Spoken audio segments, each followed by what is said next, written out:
Hello, ladies and gentlemen, boys and girls, children and mice, hamsters of all ages. Welcome to the Saturday morning D&D show. My name is Jordan with a silent PH in the middle, and I am joined always by my wonderful co-host, Sir Lucian, over at Sir Lucian Gaming. Say hello, say good morning, sir. Good morning, sirs, ma'ams, everybody that's out there that's watching. Welcome to another Saturday morning. Nice and sunny on my side. I hear it's raining. It is raining where I am, and there is also I'm getting my house tuned up, and there's a man currently running through my attic, installing things. So with that, I will try to mute myself if there's various banging of noises and things like that. He might almost be done, but be forewarned, people. There might some stuff. Thank you guys. We're really excited to have you here. Theros is out. Mythic Odysseys of Theros, I should preface it, but it is the campaign setting for Magic the Gathering, D&D. They're doing this 100%. We got Ravnica, which made sense because Ravnica is the most popular Magic the Gathering setting, I believe. And I don't know if Theros is also as popular or whatever, but I know it's...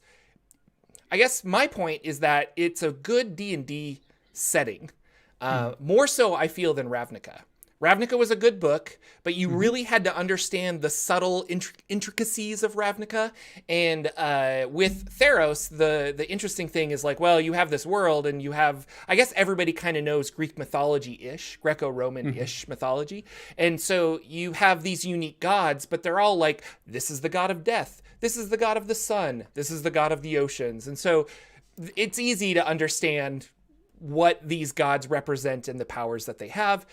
So yeah, it's kind of, I really liked it. I bought the D&D Beyond because it's not out, and I don't know if I'm going to buy it in physical book form because I feel like I use D&D Beyond for most of my Dungeons & Dragons prepping, and I actually run with a little Chromebook at the table now, so I use that to look up stuff quickly.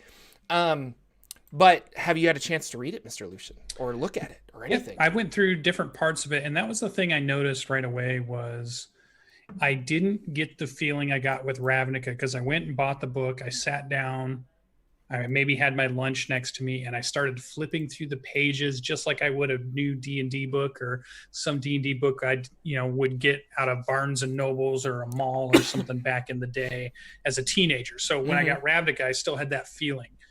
But when you go through a book and it's kind of on D&D Beyond, it's kind of disjointed, and I didn't get that same nostalgia. There's lots of cool stuff in it. I like lots of the artwork, but the way the presentation is, I didn't get that same feeling. So I think I want the book so I can just sit down and go through it. But I do miss that. I am one of those weird people, I think, that want that textile feel of just kind of flipping pages and looking at stuff as I go. Because D&D Beyond's great, I think, when you need it as a reference. Yeah. When you want it as just something to enjoy, like people enjoy books, not just I'm looking something up, then you want that hardcover copy because that's when you can enjoy that book. So I think I hadn't realized that before. I don't think it sunk into me as much in some of the other ones I've gotten, where this time it really felt that way in this last one. Whereas I was like, oh, it's there. It's got everything I need. It's in a great format. It's easy to look up. It's easy to use. I'll be able to put it in campaigns and games really easily, which is nice. But boy, I miss that flipping through the pages feel of a brand new book that you're going through, So no, I don't know. I think I'm going to buy it. Okay. Yeah. I think I'm going to buy it. It's interesting on that subject. We were talking about, with both this book, and then I didn't really think about it, but Acquisitions Incorporated was the same way. D&D Beyond has not integrated those books into their system. So if the information is there, but with Ac Inc., you have positions in your company, and those positions give you other extra things. And so people were asking D&D Beyond, hey, are you going to create if I'm running, if I'm running Acquisitions Incorporated game, I should be able to select that I have this job, and it should apply the rest of those features that that you get at certain levels. And Theros was the same way. You have these supernatural gifts, you have other things like that, but there's no way in the piety system, there's no way to really apply those. Like, I'm following this god, and that grants me these abilities when my piety is a certain level. And I was fishing through the forums on D&D Beyond, and they finally responded, the developers, and they're like, well, it's just a little too, it's too much for us to do right now. We're focusing on other things and blah, blah, blah. But I have a programmer friend who's just like, it's like, yeah, but if they have the book ahead of time, they can totally prep for that. And they do get all of this info ahead of time. So way ahead of time, yeah. We think they might be prepping for all of the subclass changes and stuff that will hopefully come out in November when they're going to announce a book at the end of this month. And that probably is like we need to make sure that works, because people will buy a lot of subclasses and stuff rather than a random Acquisitions Incorporated workflow of stuff. But yep. And when I signed in this morning, I noticed a little thing at the top talking about, hey, use the new dice roller, and if you want, you can purchase different skins for dice. Yeah. So they're probably spending on time on things that are going to be a money generator also, I would bet. Yeah, that's true. They're gonna do some of that, because they need microtransactions if they're gonna keep going. Though I wonder how much they make with all of the subscription money. I don't know. See, and I don't think they need microtransactions. That's a business way of doing it, but you already have the subscriptions. So they're making money when they sell the books. And then they're also making money on the fact that I'm paying a monthly subscription to use their service. So I don't know. Yeah. New features, new things like that. People are excited about the dice. I can't see myself paying $15 for digital dice, but that is me. I also like rolling my dice at the table. But I have a friend who's going to run a D&D online game, and he's very excited because he has a couple friends in other states that they're going to play online, and he's like, this dice rolling thing solves a lot of problems for me, because they can just they don't have to add their proficiencies. Once they build their character in D&D Beyond, they can just click it and it'll roll it for them. And I was like, that's exactly how it works. So it's kind of cool. And if you're not putting it on Twitch to show other people, and it's just for you and your friends to get together, you can really simplify the tools down to what you're going to use. You don't have to kind of go all out. Like you kind of see me and Jordan do at different times, where we're not only creating an entertaining show for people to watch, but we're also making it easy for our players to be able to play that are all over the world. So you're bringing in lots of tools for that. But I could see people just, a quick phone call, a D&D Beyond character sheets, and there you go. You and your friends are having a fun Thursday night, Friday night game, every week or something. So with Theros coming out, Mythic Odysseys of Theros, we talked about it last week, but we have the Satyr and the Leonin. Those are the two new races. There's using existing races like the Minotaur and the human and things like that. But it's kind of interesting because they had a lot of people were, it's the word belly aching, right? I don't know if people were really complaining, but the min-maxers are just like, man, if you take this Simic hybrid from Ravnica and you take this piety system, like you could build these crazy things, and of course, your DM can say, yes, tieflings are allowed in Theros, but for the most part, Theros only had 5 races. And they're like, if you want to play a Theros game, you choose these 5 races. There's not, halflings, a lot of stuff like that. So it kind of was interesting that they have these supernatural gifts that you can get, kind of supercharging your characters, and they're basically like extra feats, which I thought was really cool. So at level 1, you get the actor feat or the durable feat or the lucky feat. And that doesn't break the game necessarily because a lot of those races that you can synergize with aren't there. I really like this. And I was talking about it with some of my friends that I want to run a powered game where I want to say now you guys are all born under some lucky star. And because of that, you can have all of the races that are in my campaign. You can play any of them. There's no variant humans anymore, but everybody gets a feat at first level. And then I think I want to say everybody gets a feat at 10th level, but it's something in the game that allowed them to get that feat, like a blessing from a god or something. But I don't know. What is that too overpowered, do you think, to give people feats at first level? Like, I think it would really jazz up the game a little bit. Yeah, and I think it's the type of game you want to play. Do you want to play a we're not heroes, we're just farmers dealing with a bad situation game? So a la OSR stuff. Yeah. Do you want to play we're heroes, we're the chosen destiny, are meant to stop big world cataclysmic things? Well, we are going to be special and different from the normal Joe Schmo. So maybe we do have some things that are setting us apart, and we're playing a much higher ability, bigger magic item game, bigger spells games, lots of high magic stuff. So I think it really just depends the type of campaign you want to run, where you want to go. To me, Theros is about that big classical mythology, and the people that were on those tales were superhuman. They were demi-human. They were near godlike, and they were attempting these like you great are trials, Hercules. You know, you are half so you god have to or stand something. out. Like you have to stand out. Yeah, we need somebody who's got like an 18 or a 20 strength at that point, and then has athleticism or something to really make us say that's Hercules, and I recognize it right away kind of person. So I think if you're playing that style of game, that fits in. Is it mean it's going to be perfect for all the games you're running? Maybe not. It just depends on the type of campaign that you want to run, and like where you want to go. And you're right. The Forgotten Realms has a bunch of we're adventurers, and you walk into a tavern and the barkeep's like, "Oh, adventurers, huh?" Like you're not. That's the norm, I guess, is that there are just adventurers in the world. But I feel like in Theros, it is just like, oh, you're not a farmer, like you're literally just walking around. Like, what makes you oh, the gods must have blessed you, and I like that. You're god touched or something. There was a ninja errata update to the Triton. Did you see that? Well, I was wondering when you said that, and I was waiting. I was going to let you explain it because I had a different thought on it when I read it, but I wanted to hear this. So the Theros came out, and the Triton is one of the playable races in Theros, and they gave the Triton dark vision.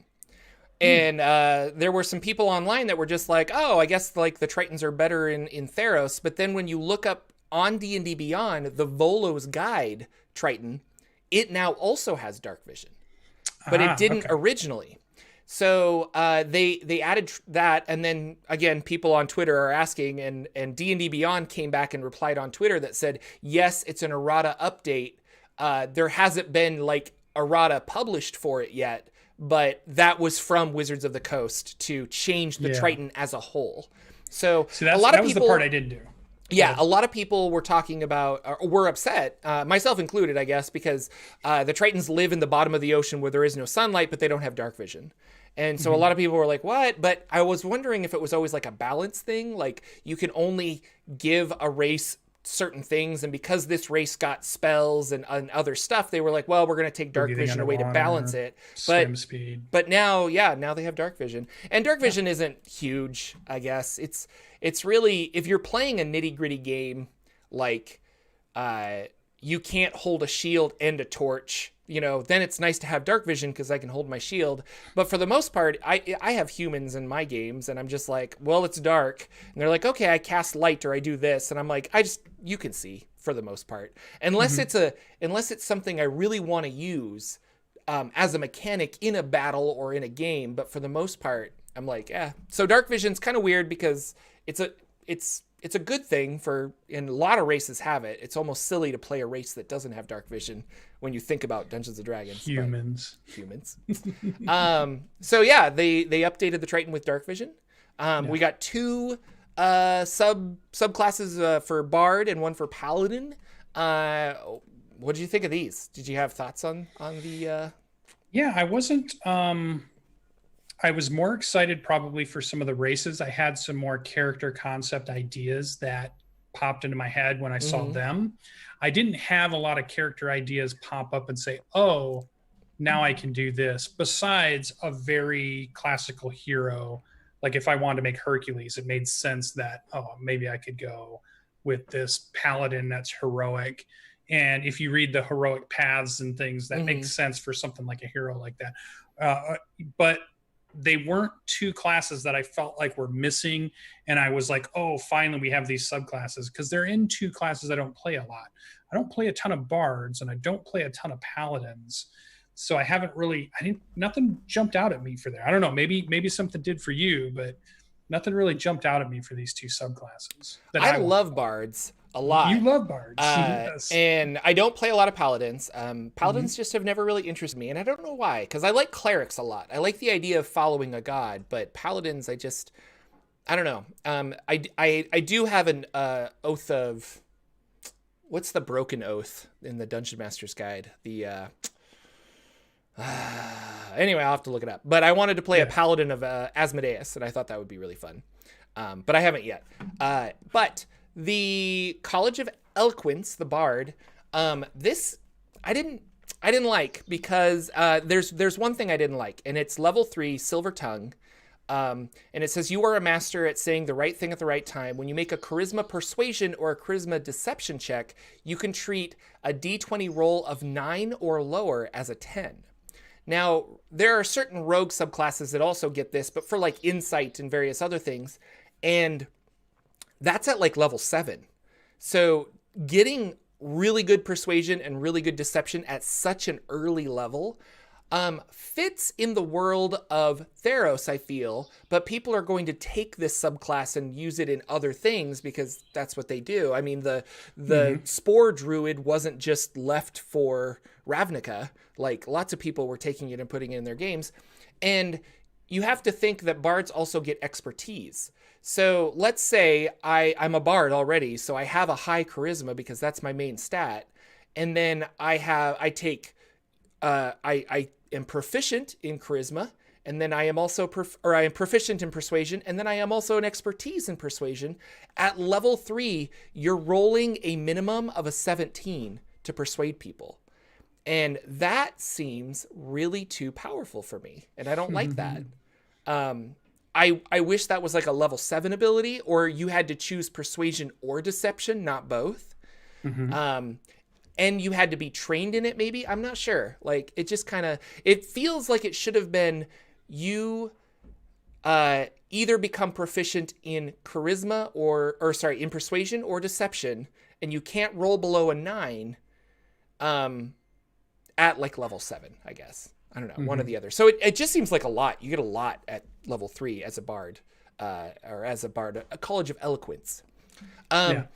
The rest of it was very kind of like, I mean, if you are that showboaty, talky player, this is a really awesome class, and you get all the fun bard spells. And so I was like, but there are other bards I want to play much more than this one. So and then the Oath of Glory, I like the spells they get: Guiding Bolt, Enhance Ability, Haste, Freedom of Movement. Like, they get some really cool spells that are not paladin spells, so that's and I like fun. the tenets, like the things that you're basing your character around, or the tenets of the paladin. I like how those read. That does give me like okay, I can see how this character could play. I could see if they stick to these tenets, this makes sense for a paladin type character. So that's kind of cool. I do like that. But their aura ability at level 7 is, if somebody's within like 5 feet of you, they can run an extra 10 feet. And although if you're playing a grid game, that could be really cool to like try and like, I got to get over here. But I think your DM has to be very specifically like, all right, I know that he can move this far. I'm going to have to put the monsters here so that the creatures can, like, you have to have a very cognizant DM about that. And when I DM, I'm just like, I don't know, the monsters are there. Oh, I put them like 35 feet away. Sorry, I guess you can't reach it. You know, like, I don't know. And so it felt weird. But but by the end of the like, if you get to level 20, I like that it's called Living Legend, and you are just like this amazing godlike fighter paladin thing. So it's kind of cool. That's cool. So I don't think I would play either of these, but I probably would allow them in my world. Maybe not a Forgotten Realms game. Maybe I would. I don't know. But but you're right. I was more excited about the races, I think, for some reason. Yeah, and I don't know why. Like, sure. Satyr is just, we don't need another charisma race. That we have so many. But I immediately started playing with it, and I'm like, no, a Satyr Fey Warlock, like, that's a fun combo. Like, I would love to play that, you know, in the Feywild and stuff. And I think it's cool because if you go and you look at the Theros Magic card set that got put out, because these releases, I mean, Ravnica was coming out when the Ravnica card set was out. Theros was coming out, when the Theros card set was coming out. And what I was trying to remember as we were talking about the Triton was, I was trying to remember, they don't call them Tritons in Magic the Gathering, they call them merfolk, right? But it is the Triton. It is the Triton. And it was cool to see those. And like the Leonids, the cat people, are a very prominent type of card you can get in the game. So those is very type of prominent creature living in this world. And that's what I like about this crossover, is that you could buy a big stack of these Theros cards, lay them out and look at the artwork, and you can see the Tritons doing things. You can see the Leonids doing things. You can see satyrs and centaurs and minotaurs and creatures that they could fight, and all this stuff to give you all this inspiration, all this cool artwork to kind of dive into it. And I feel like those were the highlight, the new races, the new atmosphere, the new artwork, the new idea of the world, more than it was some mechanical subclasses. But they were subclasses that we got from UA articles. So it is nice to see that these were two things that we had seen in UA articles previously, way back in the day, and then they did finally show up into the game. They weren't abandoned, they kept researching them. So I'm pretty happy with it. And some of these supernatural gifts I really like too. Like they say, like, hey, you can take an extra feat if you wanted to, but a lot of them, like Anvil Rot, is you're kind of like, you were forged as a creature. So like you could be, I'm a human, but I'm this Anvil Rot human that I was forged by the gods specifically for a task. And you have a lot of similarities to a Warforged. Saving throws against poisoned, you have advantage on those. You don't need to eat, drink, or breathe. And so, I don't know, I really like this, that you could apply certain traits on top of the race you already are. Heroic Destiny was kind of cool. There's like an atheist path called the Iconoclast, where it's like you acknowledge the gods exist, but like they're not worthy of your worship. And so you have kind of like these anti-god things, and was really cool. I like Inscrutable, also you have a psychic shield or resistance to psychic damage and stuff. So there's really cool things. These supernatural gifts was an interesting part. And sorry to interrupt you. I'll say this and then I'll let you finish. But again, these are things taken from the DMG that we've just expanded upon here, which is kind of cool. And they did this with Ravnica with the Renown system. And so it's like, oh, okay, we're gonna make a campaign setting that uses this. And that really makes Ravnica feel different, or a Ravnica game feel different. And this makes a Theros game feel different from like a Forgotten Realms game. So, yeah. And what I like about this campaign setting also bringing to the forefront is this idea of gods walking amongst the world and interacting, but also flawed gods. Yeah. Gods that are petty, gods that have their own agendas, gods that are playing games and doing vindictive stuff or doing really good stuff to help somebody out. Like you can play that whole thing. Whereas when you're playing Forgotten Realms, the gods are there, but they're not necessarily interacting in your campaign per se, unless it's at the very end or something of some big. Well, I would say thing, Yeah. I would say Eberron is a good example, because the gods in Eberron, some of them aren't even gods. Like people worship the silver flame and they don't really know what it is. It's just kind of this like force. But it's like they worship it, and you don't just go talk to a god. There's no like deity. And in Forgotten Realms, we have the Time of Troubles where the gods came down and interacted with people. And so you can just talk to gods. You're not doing that at like level 2 or whatever. But here you could see that. But here, yes, you are. Like you're very much doing that. And also these gods, like the gifts of the gods and stuff, they were ambiguous enough that I really want to take the Theros stuff and match it up with Forgotten Realms gods and add that piety system into my game.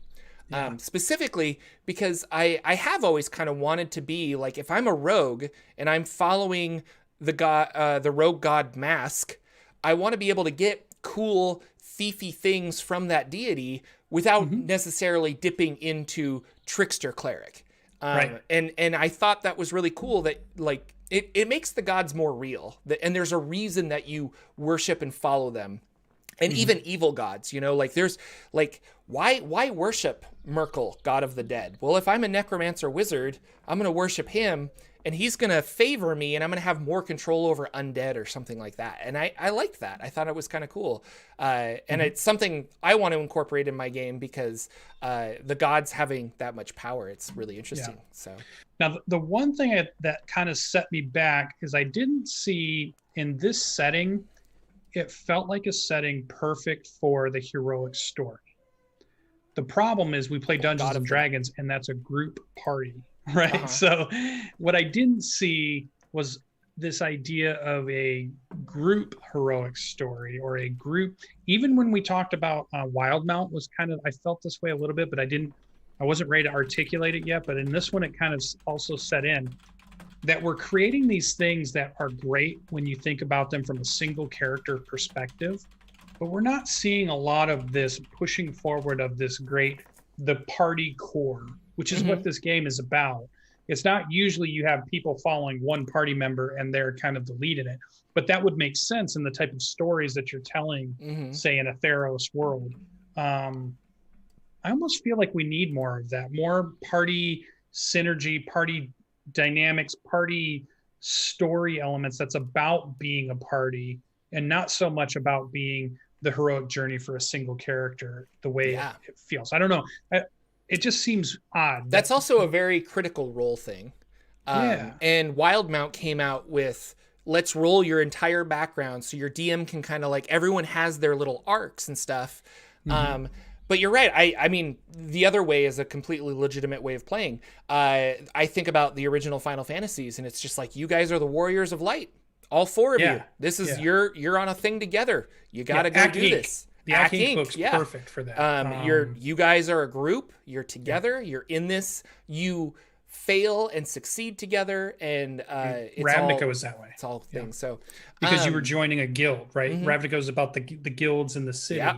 And so it was a lot of guild mechanics, a lot of why you're coming together to do things. We've not gotten that in the last few books, I noticed. It just felt weird that it was so out of place. Yeah. And I don't know, maybe that's a mechanic to explore of like, you guys can do this because of synergy between all of you. And I guess Acquisitions Incorporated kind of did that, but I'm thinking like, collectively you guys can cast detect magic. I don't like that necessarily, but like, I'm just spitballing here. Or something new, right? Yeah. But what if you lost a character or they had to go somewhere else and then you lose that ability because it's like, well, we could only do it together. Or just like a power up that you only get if you have those 2 or 3 classes in the group. There's a new power up synergy that happens. And if you do have them in your group, maybe you get a once per day ability that the group can do, and so you almost start to get those group tactics, or it's the classic scene at the end of Endgame when you have Iron Man, Captain America, and Thor are fighting Thanos while everybody else is knocked down, and you're waiting. Spoilers, you're waiting for the rest of the people to come, but it's just those 3 and it's just Thanos, and but they're working together and doing things that they never would be able to do on their own, and now they can do them. I won't spoil it anymore. I can't imagine nobody's seen it, but I won't spoil it anymore. But that idea that, oh, that's right, you have a paladin and I have this I have a ranger, and when we have those 2 things together, there's this certain cool thing that we can do. One, not a lot, not to overtake the rest of whatever thing's going on, but maybe just an every now and thing, once a week thing, once a month thing, once a day thing. That would be fun to introduce and say, this is the thing we could do. You hold your shield up and I'm able to bounce an arrow and it splits and it hits 4 guys instead of being a normal one attack arrow. And I can do it one time in a battle or something, just something cool to add some synergies. And maybe there's a bunch of them that you can stumble upon depending on what types of groups you're making when you're building characters. Yeah, and I guess like there's a way. I mean, you could just play like that. Sure. And I'm thinking of things like my favorite spell, Counterspell, where it's like, oh, so-and-so's evil wizard's casting a spell at my paladin, but the other wizard counters it and then redirects that energy to other things. I don't know. Like there's ways to do it, but yeah. Another thing that I liked about Theros is this piety system is linked with the artifacts that they included, magical items. And so you can pick up this, hammer And it's a +3 hammer. It does a lot of extra damage. But if you worship that god and you're more in tune with that god that this hammer represents, then you get extra benefits. And so it's like a magical weapon that levels with you. And Wildmount did the same thing, where they had Explorer's Guide to Wildmount had like, you got this weapon, and then whenever the DM feels like you need to, like, no, you did enough to kind of like upgrade it, it upgrades.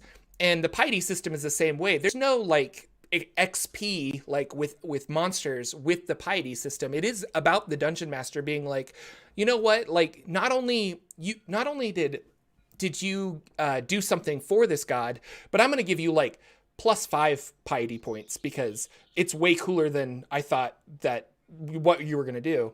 And so I don't know, I just really liked this system, and giving more story arcs for or rewarding story things. You know, it's not like, well, I'm going to go kill this thing and then my piety will increase. It's like, no, I'm going to take the time to set up a church here, or I'm going to take the time to set up a temple.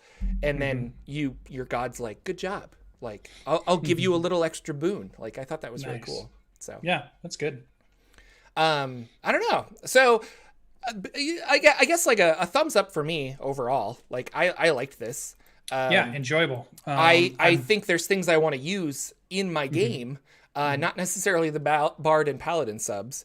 And I was going to ask you, do you think that those subs will make it into this like book of new sub jobs and variant ways to play that we're kind of anticipating? Yeah, I don't know. Do you think they'll be reprinted? I wonder. Yeah. It's possible, so that they could get them, so that people could bring them into campaigns if they're not letting things from other books come in. But I don't know. And it's because of Adventure League, right? Because it's always book +1. And so if I choose this and not, you get limited on what spells you can use and things like that. Oh, that's the other thing I thought was interesting. No new spells. No. I thought there would be at least something like, I don't know. Yeah. Like I think they're saving God. it for that book. They're saving it for that book for sure. They've got a big rule. They've got to have some type of Xanathar's Guide to Everything coming out. You know, something that's going to be good for us. I liked it. I felt like for me, Wildmount was not the book I was excited about. It's great. Has a lot of cool artwork in it. We've talked about how it's a great book. It's just maybe not one we're playing. You're getting into it more because you're actually playing into a campaign. So now maybe it's growing on you. Maybe you are starting to like it a lot more than when we initially were talking about it. Yeah. But I feel like this Theros one got back to the type of book I like too. And I think it's because it ties into something I like, which is Magic the Gathering, because I know I can go to those cards and I can look at the artwork and I can gain so much inspiration outside of the book that I can then bring into a game that I want to play in Theros. Yeah. No, I was talking to Lex Mandrake, my Dank Dungeons, one of my players on my my Wednesday game, Rod of Seven Parts. And before the stream started, we were just like, no, it's cool. But Wildmount, like Ravnica, is very complex. Lots of moving parts, and Wildmount, now that I'm getting into it, I appreciate it, but you're right, it's for a I don't know, for the average D&D player who's like, I kind of listen to Critical Role, like you're a little confused because you don't get the inside jokes and you don't get a lot of this other stuff. Greek mythology is just very accessible, and this is a very accessible book because it reminds you so much of Greek mythology. And I don't know like the cities of Theros. I don't know any of that, but I feel like I can make it up and have a cool game. I don't need to know where it is. Whereas Wildmount, I really need to know that like this city is roughly 80 miles south of this city and the two are fighting because of this conflict. And there's a lot more as a dungeon master for me to do. But with this Theros book, I feel like I'm like, no, let's have a 2-month campaign, maybe like 8 or 9 sessions. You guys will go from like, I don't know, level 5 to level 10. And your job is to like defeat a Kraken. I don't know how we're going to do it, but like, that sounds fun. Let's go. And you do. And like, I don't know, we're going to use boat stuff and we're going to go here. And so it's good. Like, it's accessible. And Wildmount is very good for Critical Role fans. And everyone at the table that I play with is a Critical Role fan, and So they love it. they giggle, they love it. Mm-hmm. Like the DM's putting inside jokes, and they're just like, I know who this is, but my character doesn't, and they get so excited. And I get that, but it's not something I'm like, I don't follow the whole world of Critical Role. I'm sorry. Which is, I shouldn't apologize. Like, it's completely fine not to. Okay. But I am learning. I'm having a good time with the game overall. Yeah. It's really interesting that that has defined a generation of D&D players more than I ever thought it would. Like, originally, the Forgotten Realms book and Dragonlance and things like that, you said yourself with Greyhawk, defined a bunch of people with, like, this is what D&D is. And now Critical Role and Wildmount and Tal'Dorei and stuff, that has defined the way people are experiencing D&D. And it's interesting, you know? Yeah. So I like it. I like that we're doing lots of different worlds. I like that we're doing lots of different settings. I think there are fan settings, and then there are more agnostic settings. This one feels like a book that's good for somebody to pick up, even if they've never played anything. Yeah. Maybe they've heard of some mythology, and they could create a campaign not too bad. Whereas I think you made the very perfect point. The Critical Role Wildbound is great, but if you've come from that from zero, like you'd never watched Critical Role, you were whatever the reason, maybe you're just brand new and you're just getting into it now and you're just hearing about it. There's a lot you have to try to figure out if you're going to run a campaign in that world if you're starting from ground zero. Theros, it doesn't seem like starting at ground zero is going to be too hard for you. Ravnica, starting at ground zero, maybe tough for you to do. Acquisitions Inc., maybe not so tough, of a book to say start from ground zero. It's just about, all right, we're running a tavern, or we're just doing regular adventures, and it's funny and it's got lots of jokes to it. If you're Rick and Morty, if you do the Rick and Morty stuff, well, maybe you need to be a fan of that to really get the inside stuff. Yeah. Then it makes sense. But if you're starting from ground zero, you don't get as much out of it. So it's nice that they're doing this. I hope we have a good mix of always never having too many of one or the other, not too many fan worlds and not too many just regular worlds that we're just picking up. I like a mix of all of them, so we all kind of get a little bit of what we want, which is nice. So I'm excited. I would run a Theros campaign. Okay. I would run a Ravnica campaign. I still don't think I would run a Wildmount campaign. I don't think I'd run an Eberron campaign, because I think another thing I've realized about Eberron is I feel like I would need to know a lot more. Yes. Before I ran the Eberron campaign. And I like Eberron, so much. But it's because of the same reason I kind of like Forgotten Realms. Like, I dove in and I really started reading it. And when you do, you're just like, this is awesome and complex. But no, there's a lot going on. And that's one of the reasons that it kind of makes it shine. But D&D 5e overall, it's simplified to allow people to just run in and play. And I think the campaign settings they don't need to, but a simplified campaign setting like this really, really helps you out. So, because I can say, like, hey, we've got, like I said it earlier, like, you've got the god of death, the god of the sun, the god of water, the god of building things. And you're just like, okay, yeah, like, I want to be like a blacksmith, like, guy that does this. And they're just like, you can do that. And these gods represent ideas that we are already familiar with. Whereas even Ravnica, the separate guilds did not represent certain things. Like, they represented Magic the Gathering colors, but not necessarily something that I'm familiar with. Anything that we connected to. Yeah. And Wildmount, although he pulled a lot from public domain D&D stuff, so you have Tiamat in there and things like that, it's still just like, I'm not really sure the betrayer gods are betrayers because of something, and they don't, it doesn't super connect. But there's two big factions that are warring, so I got to understand that. There's a set map, so I got to understand that, where I'm going to set it. And all of that is what I guess I'm pointing at, is you don't actually have to let all that bog you down. Yeah. The really good advice is that you can play in any world you want. You can change anything you want. And in reality, if you just set yourself to it, you can start a campaign in anything you want. But there's that pressure that I think a lot of DMs will go through in the beginning to say, wait a minute, if I'm going to do this justice, if I'm going to do a Wildmount game in justice, I got to kind of follow the way Critical Role kind of did it. If that's the whole point of it, right? And the people that want to play in that want to have that feeling of that stuff. So you're putting that own pressure on yourself, even though people will say, you don't have to do that. You can do what you want. You can change what Matt Mercer himself will say, no, change whatever you want. If you don't want that thing to happen, don't do it a different way. but knowing that we still put that pressure on ourselves to do it a certain way, right? And this one just doesn't have pressure. Theros is just like, it's wide open. Just do whatever you want, because it's just classical mythology, and we've heard that since we were children. So, what do you think the next Magic the Gathering campaign setting will be for D&D? So I was just looking not online one that's here. already created.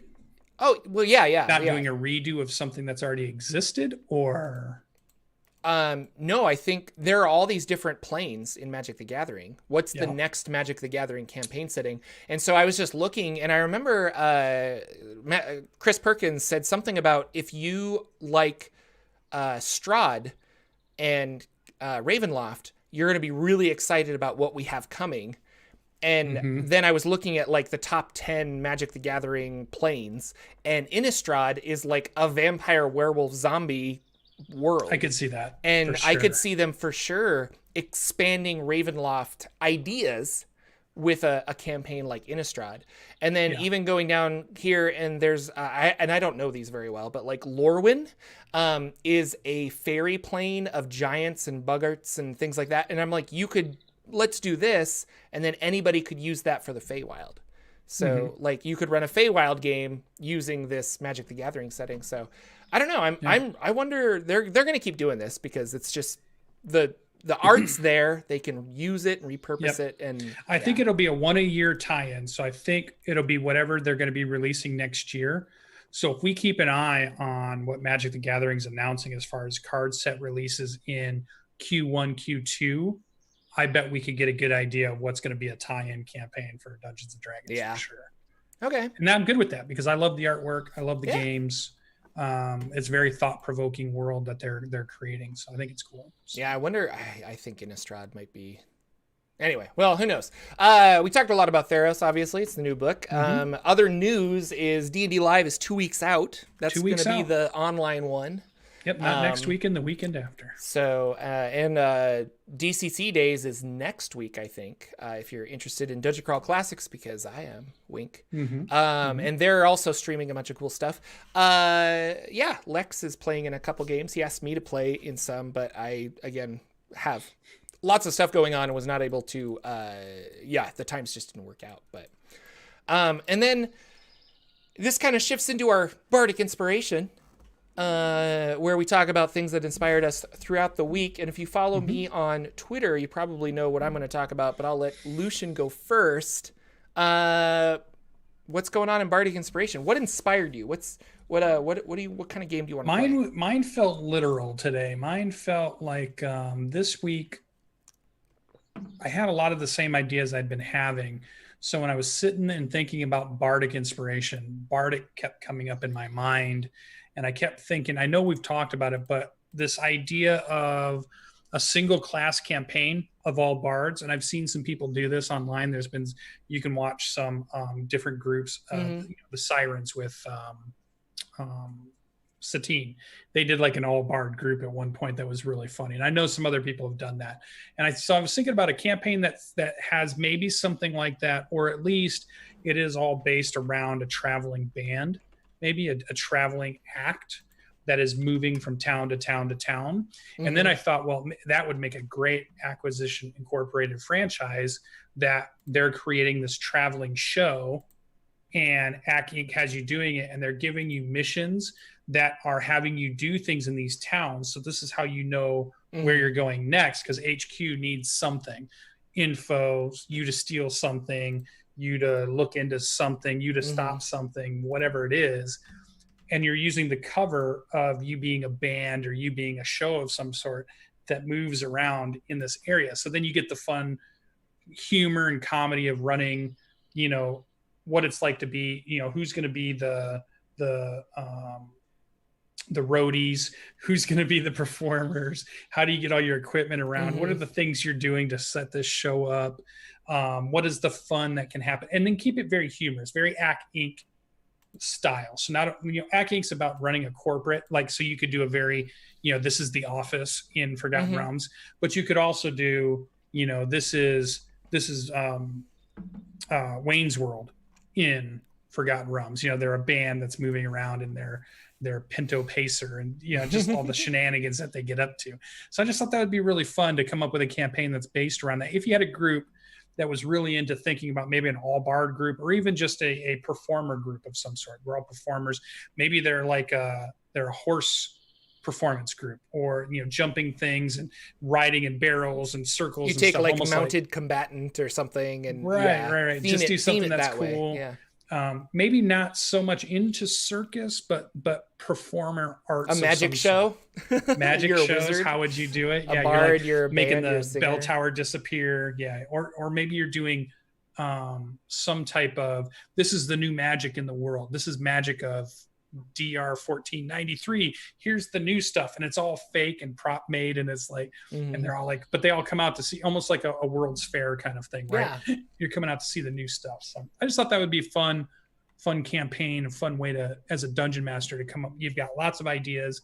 You still have nefarious things happening in the underground. There's a cover, plenty of room for humor and fun in the whole thing. And I just thought that'd be a fun way to run a campaign. So. Yeah, that's cool. No, it'd be a lot of fun. Touring band in the Acquisitions Incorporated world. And creating more, it'd be fun to, I mean, Acquisitions was good, but expanding on that and creating more office positions and what they do and stuff. So. Yep. Yeah, the person that's taking care of the equipment, the transportation person, like all these things, you can go and look at a show that travels, a true show that has a real thing going on. There's so much stuff going on to make all that happen. And now you can throw that into a cool, fun, Forgotten Realms world. I bet it would be really fun too for theater people who actually do theater and travel. Maybe when they do that show, they're going to do Oklahoma or whatever, and they're going to travel to several cities. They're going to do their thing. We'll throw that as a campaign inside of Forgotten Realms. You've come up with a play. You're going to travel to these 5 major cities. You're going to set up your play. You have your production people. You have your actors. You have your director. You have all this stuff going on. And you have the shenanigans and the humor, the Baron Munchausen kind of show of all the stuff that's going on in the shenanigans. So I think that'd be really fun. That's crazy. So what about Jordan's Bardic Inspiration? Well, man, I've just been thinking about, well, I've been watching a lot of old movies lately. I watched the Cabinet of Dr. Caligari. And we talked about this on the show, I think, where I was like, that kind of was an inspiration. Like, what if you do that? I just got Metropolis. I'm going to watch the Blu-ray of Metropolis, or the Blu-ray version of it. It's streaming. But like the high res new quality version where they took the original prints and stuff. And last night I was like, I'm going to watch Jason and the Argonauts. Theros just came out in 1963. I'm going to watch Jason and the Argonauts. And that was a monumental movie because of the stop motion animation. And there's like skeletons that rise up out of the ground, and they're fighting skeletons with the swords. And that just, you didn't see that back in the day. Like it was crazy. So really cool movie. And it is a D&D campaign. Like, he's born, there's a prophecy, the gods are just like, we're going to help you out. And the other god, Zeus is like, I don't think I want to help him. And Hera's like, I'm going to help him. And so they're arguing about, will he be able to succeed or not? And then he has to go on a quest to find the Golden Fleece. The Golden Fleece will allow him to become the king that he rightfully is. He assembles a crew of people, and they go out and they have adventures, and they have to fight harpies, and they have to do this, and there's a hydra. And anyway, it was just really cool. And I guess, I don't know, I don't have a specific, but I was like, at the end of watching that, I'm like, I want to play a Greek mythology game so bad. Like, I think that would be so much fun to write and run, where it's like, you got to go sail. Nobody's been that far. Nobody knows what's across the ocean, but rumor is, there's a cup that if you drink it, you'll ascend to godhood or something. Like, I don't know. And so the idea of, I guess my Bardic Inspiration overall is, some of those old tropes are still good. And it's not a bad thing. Like, if you have the right group, and I would say most groups, you give them a clear goal of like, you had a dream, Zeus came down and he said, I need you to find this magic cup. And you guys all wake up, you get together, you're like, did you have the dream? You have the dream? All right, we got to go assemble a crew. And then you go have sea voyages till there's some big thing and you find this cup. Maybe there's a twist and Zeus was lying to you the whole time, or it was Hades or something. I don't know. But it was just really cool. And they got little tidbits from the gods. Like, I think you should go here to talk to this oracle. And they have to help the oracle with harpies. And then he was able to tell them to go this way and stuff. So it was awesome. And I'm going to follow it up with Clash of the Titans tonight.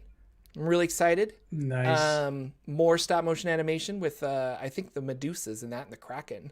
So it's going to be great. And there's different versions you can watch too. There's a lot of movies that have come out that are based off of some of those old movies, almost like redos. And well, the stories, originals, the Iliad and stuff. Yeah. So. There's a Wikipedia article that's like, I just searched like Greek mythology movies, and there were a lot in the 30s. In Germany and all over Europe, back when more people made movies than just the United States.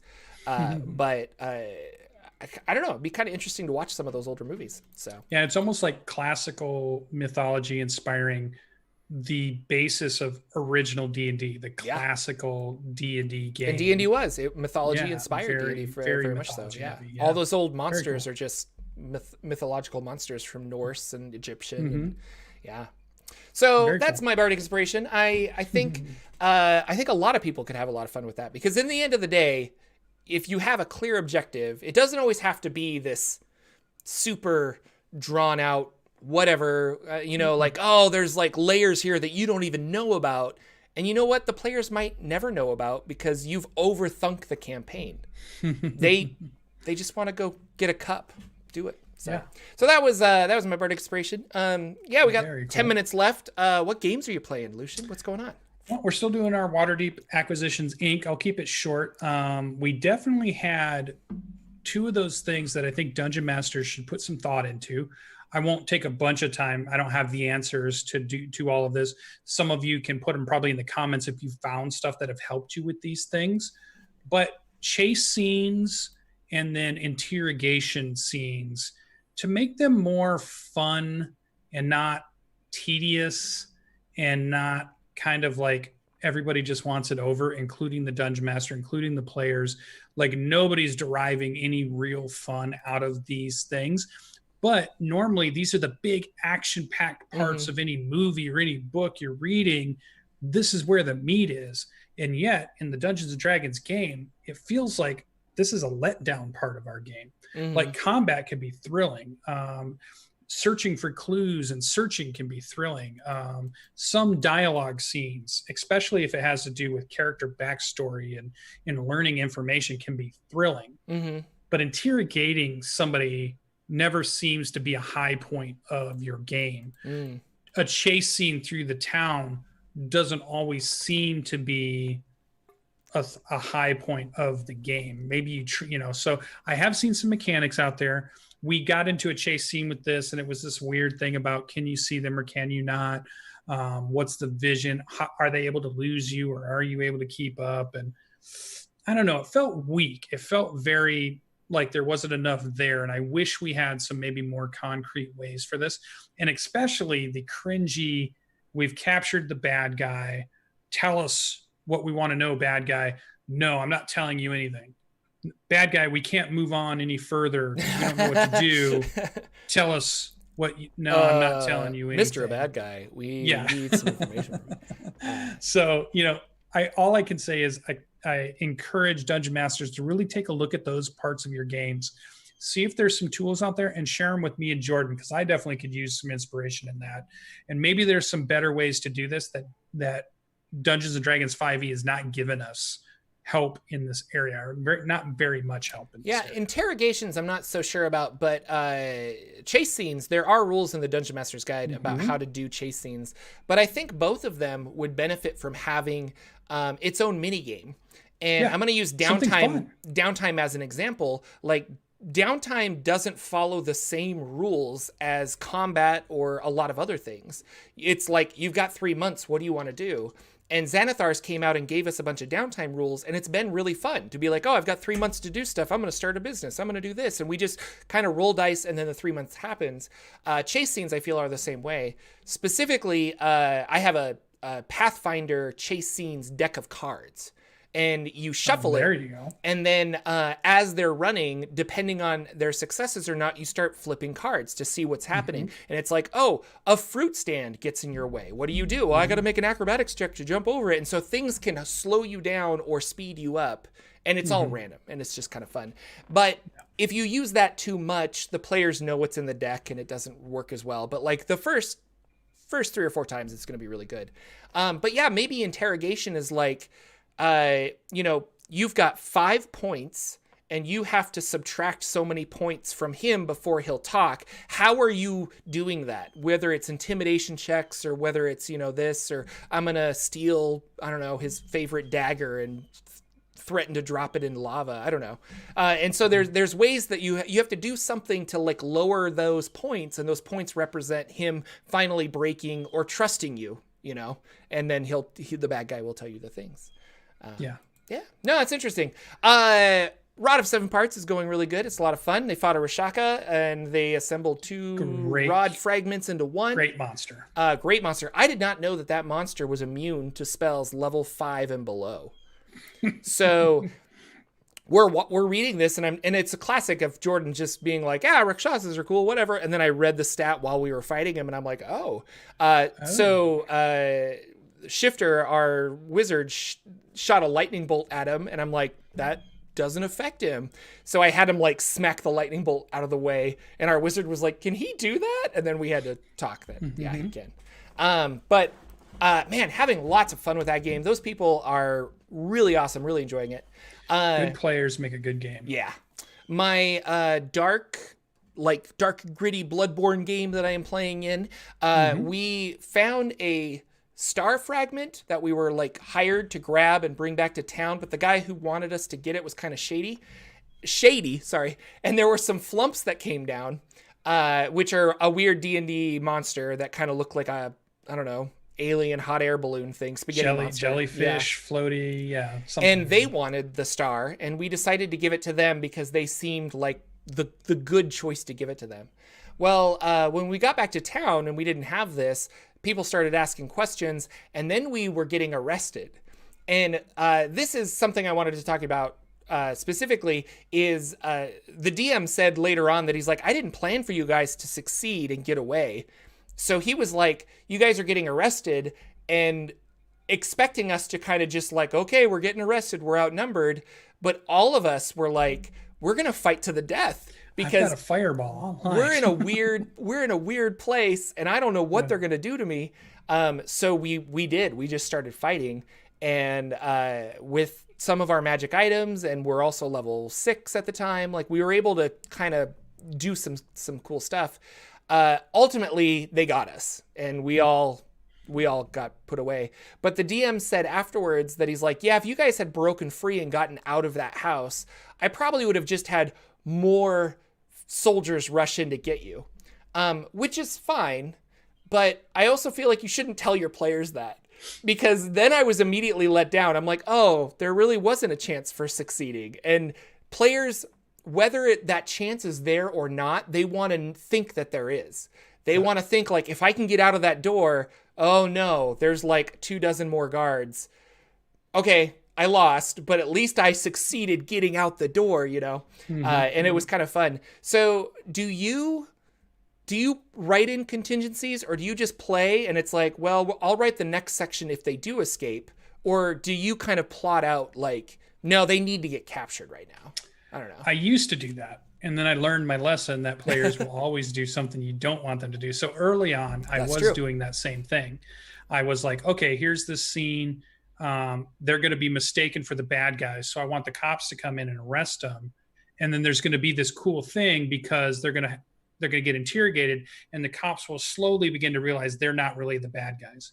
What I didn't realize, you think, just like you said, that's a cool scene. That's like, cool. I'm going to do that cool scene, but that's not stuff. That's relying on the players doing something that you're like, well, they'll play like this, and you can never do that. Yeah. They always fight. If there is a way to drop a bomb, they will drop a bomb. It doesn't matter. Every solution is throw a fireball at it. So at that point, I stopped doing that. And I started trying to think about what do you do when you have superheroes in the middle of regular people and the regular people want to arrest the superheroes? Yeah. Either they go willingly or they don't. Yeah. And it gets bad, you know? And so I stopped kind of doing that. And I tried to stop doing jail scenes. The only time my players get thrown in jail is if all of them gotten dropped unconscious. The one thing I have done is where I've had lots of guards use a lot of non-lethal because they want to capture them. They're not necessarily wanting to kill them. So then they try it. And if that battle works and I can subdue them, it's happened that one time in the Black Pyramid where the guards were able to subdue them and keep them alive. Oh, hey, Jordan, guess what time it is? So I'll let Jordan take us from here. Yeah. So it was kind of interesting. And not only, I think a lot of DMs do this, not just new DMs, but experienced DMs. Because I remember watching the first episode of Matt Colville's The Chain, and he threw a monster that was so hard that it killed the character. And he did that on purpose, but he was just kind of like, well, I want the game to go like this. And his players were a little frustrated where they're like, well, I understand that you're writing a narrative, but this isn't a book, Matt. Like, maybe we should have had a chance. Or what if they did think of something really creative, but Matt's like, well, he's immune to that, you know, and that's not what happened, but like you could see somebody doing that. So it's kind of interesting. Overall, having a lot of fun with that campaign. And now we're in a Silent Hill, like hospital type thing. And they've all played Silent Hill. And so everyone's like really enjoying the spooky ambiance of it. And it's been fun. So I'm excited to continue that one on Thursday. And then I'll skip over my Wildmount game. But it's doing lots of cool stuff because we're out of time. But yeah, that, ladies and gentlemen, is our show. Let us know in the comments below if you are picking up Theros, if you have a cool Bardic Inspiration, if you are going to now play Tritons because they can see in the dark. Lots of cool stuff.